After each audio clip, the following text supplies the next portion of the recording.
The buying of Christians in Nigeria is real, and the US designation of Nigeria as a particular country of concern is well deserved. For many years, Christians in Nigeria have suffered. So that question is not in doubt.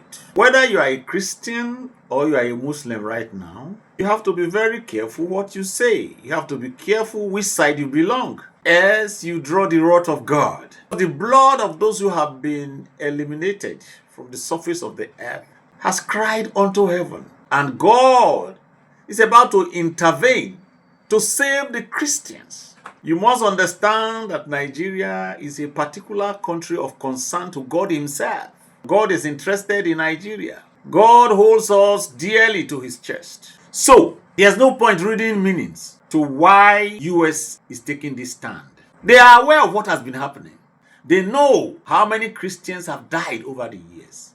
In 2024 alone, out about 4,476 Christians who were died in the world, about 3,100 were Nigerians. What do you expect America to do? Whether you like it or not, America remains the police of the world. So when people say, okay, they want to tear Nigeria apart and they are citing the Libya example, Nigeria and Libya are not the same. Muammar Gaddafi was a dictator for many years. Tinubu is just about 3 years in office. I even had VDM saying why Donald Trump is not in good terms with Tinubu. There's nothing like that. There's no such thing like being in good terms or not being in good terms. Donald Trump has no personal grudges with Tinubu. I can assure you, the first time that this CPC was declared on Nigeria was during Donald Trump's first coming in his first tenure. His first tenure was between 2017 and 2021. Was Tinubu the person in power then? That first time that CPC was declared on Nigeria, Tinubu was not the one in government. So why should someone come out now and say the reason why Tinubu and Donald Trump are not in good terms is because Tinubu does not visit America, he goes to France, he goes to UK. That's childish thinking. Donald Trump does not hide his love for Christians.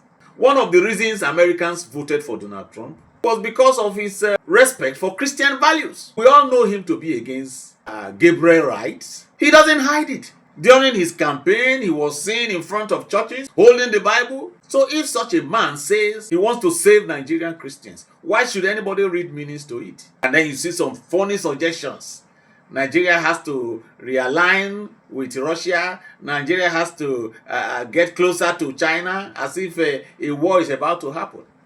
Let me tell you, whether you name Russia or China or UK or France, they all dislike terrorism. It's not in everything that they meddle in American affairs. So most of you should have common sense.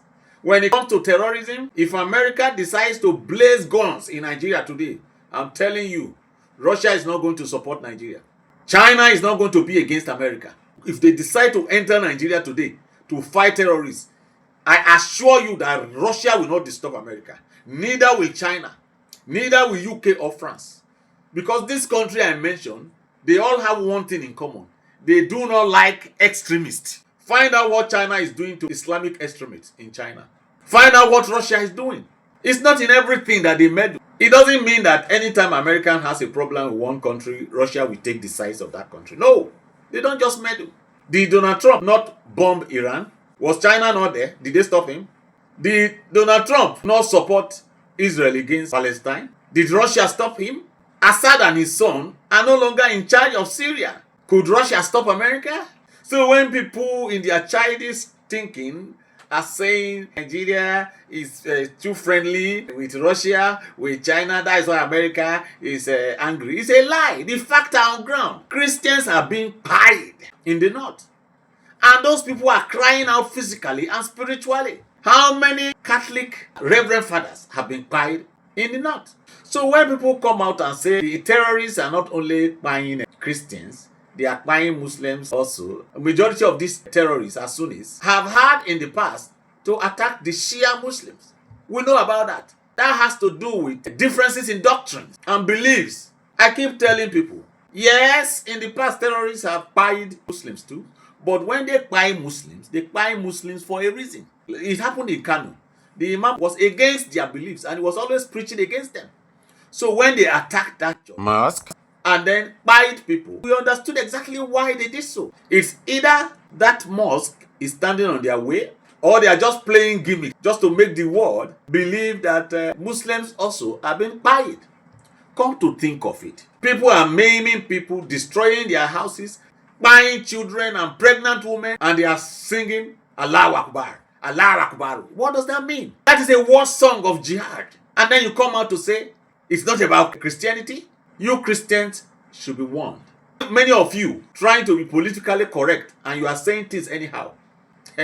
Curse will be upon your head, because the blood of martyrs is speaking to God. So you better keep your politics aside and say the truth. Christians are being pied. It is a genocide. There's no doubt about that. It's about territory acquisition. Who are the predominant faith in the Middle Belt? Some people feel that the Christians in the Middle Belt are interlopers and they will do anything to eliminate them so that the entire North becomes a caliphate. So if America decides to intervene now, why should anybody read meanings to it? Why? There's no other meaning. Out of 4,476 people who were pied in 2024, 3,100 were pied in Nigeria alone. You expect the world to keep quiet? How about the Nigerians from the Middle Belt who went to the Congress in America to complain? How about those who have been protesting all over the world, who have been writing petitions and letters? And you think the world will just sit down and be watching? The world is a global village. It's about humanity.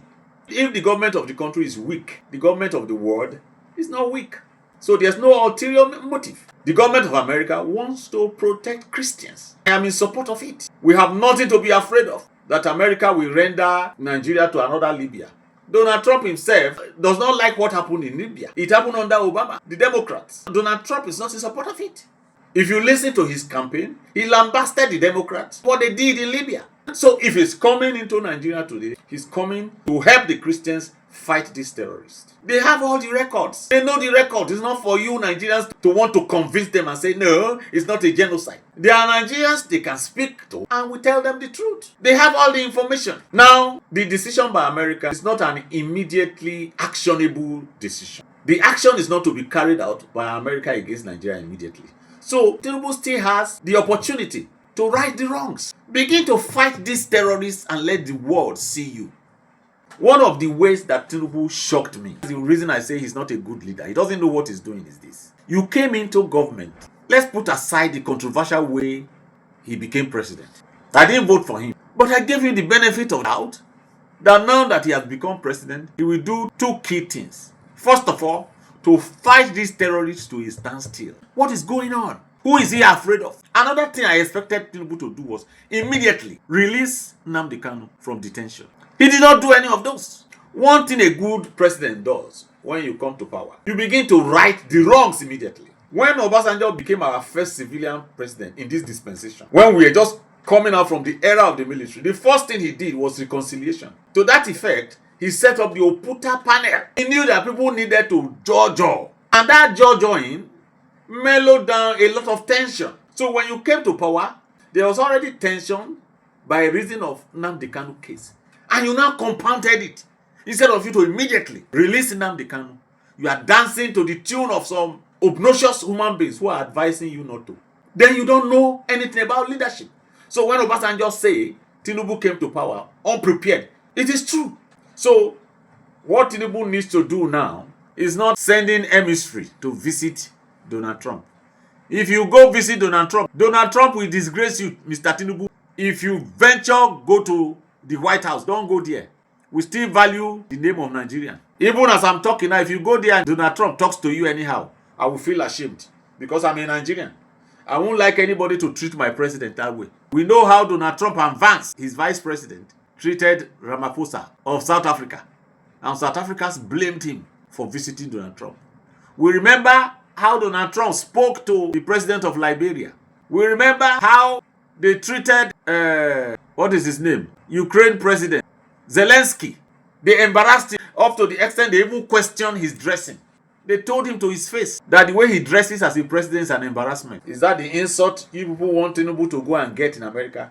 Mr. President, don't go to America. What you need to do now is to begin to fight these terrorists to a standstill. How do you expect the world to keep quiet when we see terrorists brandishing their guns, holding meetings with government officials, and then you are having what you call repentant terrorists being enlisted into the Nigerian army? You are killing Nigeria like that. If you cannot do anything, the world will do something. So, Donald Trump and the US military, you are welcome to Nigeria. As long as this government fails to protect its citizens. That should be the number one priority of any government. That is the duty of government, to protect its citizens. If you fail, whatever policy you put in place is nonsense. So if you don't want Donald Trump to come with guns ablazing, begin to fight terrorists. Listen to the voice of those who are crying. I don't know what you are afraid of, Mr. Tinubu. If you have started right from day one to fight terrorists to a standstill, and Nigerians are seeing it, you will not struggle to have 2027. Instead, you came into power and you started pretending to be supporting the agenda. You said power is not taken a la carte. You grab and run. If you can do all that, why should you be afraid of people supporting you in 2027? You should have just gone all the way, do whatever you are going to do. Let anybody who doesn't like your government go to hell. And when 2027 comes, do what you know how best to do to get your second term. That's what you should have done. So once again, Donald Trump and his boys are welcome against the terrorists. Any day, as long as the government of Nigeria fails to fight these terrorists. Thank you.